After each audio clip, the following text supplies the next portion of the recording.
Zero Malabar സഭ മെത്രാൻമാർ Francis മാർപ്പാപ്പയെ തെറ്റിദ്ധരിപ്പിച്ചതുകൊണ്ടാണ് ഏകീകൃത കുർബാന നടപ്പാക്കാനുള്ള ആഹ്വാനം മാർപ്പാപ്പ നടത്തിയത് എന്ന ആരോപണം ദീർഘകാലമായി എറണാകുളത്തെ വിമതർ ഉന്നയിക്കുന്ന ഒന്നാണ്. എന്നാൽ ഇതിന്റെ യഥാർത്ഥ വസ്തുത എന്താണ്? മാർപ്പാപ്പയെ സീറോ മലബാർ മെത്രാൻമാർ തെറ്റിദ്ധരിപ്പിച്ചോ? ഇക്കാര്യത്തിൽ സീറോ മലബാർ സഭ തന്നെ വ്യക്തത വരുത്തിയിരിക്കുകയാണ് ഇപ്പോൾ. ഇത് സംബന്ധിച്ച് സീറോ മലബാർ സഭ മീഡിയ കമ്മീഷൻ വിശദീകരണം ഇങ്ങനെ: ആരാധനാക്രമത്തിൽ ഏകീകരണം വരുത്തി ഐക്യത്തിന്റെ സാക്ഷ്യം നൽകാൻ ആവശ്യപ്പെട്ടുകൊണ്ട് ഭാഗ്യസ്മരണാർഹനായ ഫ്രാൻസിസ് പാപ്പ 2 പ്രാവശ്യം കത്തെഴുതുകയും 1 പ്രാവശ്യം വീഡിയോ സന്ദേശം നൽകുകയും ചെയ്തിട്ടുണ്ട്.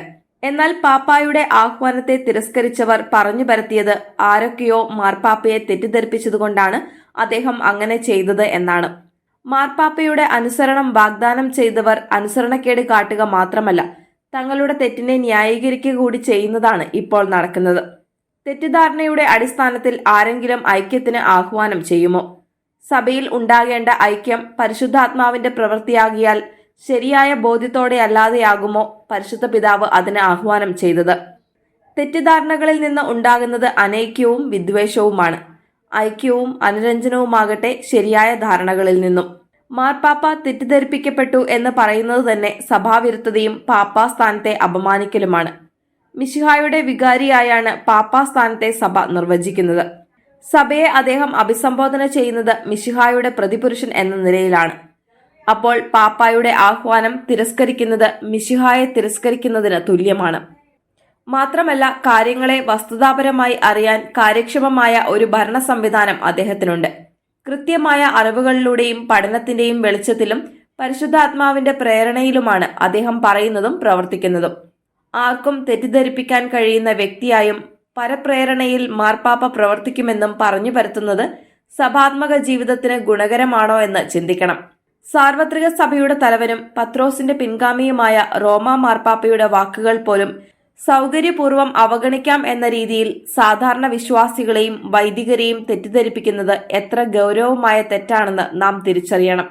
2023 ജൂലൈ 3 ഫ്രാൻസിസ് പാപ്പ ആരാധനാക്രമത്തിൽ ഏകീകരണം ആവശ്യപ്പെട്ട് ആദ്യത്തെ കത്തെഴുതിയത്.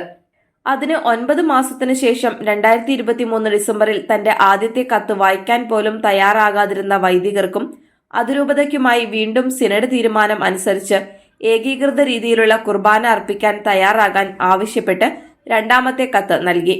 ആദ്യ കത്ത് തെറ്റിദ്ധരിപ്പിക്കപ്പെട്ടതായിരുന്നെങ്കിൽ 9 മാസത്തിനു ശേഷമുള്ള 2ാമത്തെ കത്തിൽ അതിലെ ആശയങ്ങൾ തന്നെ ആവർത്തിക്കുന്നതിന് പകരം അത് തിരുത്താനായിരിക്കില്ലേ അദ്ദേഹം തയ്യാറാകുമായിരുന്നത്. മാർപ്പാപ്പയുടെ 2ാമത്തെ കത്തും തിരസ്കരിക്കപ്പെട്ടപ്പോഴാണ് അദ്ദേഹം ഐക്യത്തിന്റെ ആഹ്വാനവുമായി പൊന്തിഫിക്കൽ ഡെലിഗേറ്റിനെ അയച്ചത്. തന്റെ പ്രതിനിധിയും അപമാനിക്കപ്പെട്ടപ്പോഴാണ് ഫ്രാൻസിസ് പാപ്പ വീഡിയോ സന്ദേശം നൽകുന്നത്. ദൗർഭാഗ്യവശാൽ സാർവത്രിക സഭയ്ക്ക് മുഴുവൻ ഉതപ്പ് നൽകിക്കൊണ്ട് കേട്ടുകേൾവിയില്ലാത്ത രീതിയിൽ മാർപ്പാപ്പയുടെ വാക്കുകൾ 3ാമതും തിരസ്കരിക്കപ്പെടുകയാണ് ഉണ്ടായത്. തെറ്റുകൾ സംഭവിച്ചാൽ തിരുത്താൻ യാതൊരു മടിയും കാണിക്കാത്ത ഫ്രാൻസിസ് പാപ്പ ഐക്യത്തിനു വേണ്ടി താൻ നടത്തിയ ആഹ്വാനം തിരുത്തിയില്ലെന്ന് മാത്രമല്ല, പ്രത്യാശാപൂർവം അത് ആവർത്തിക്കുകയാണ് ചെയ്തത്.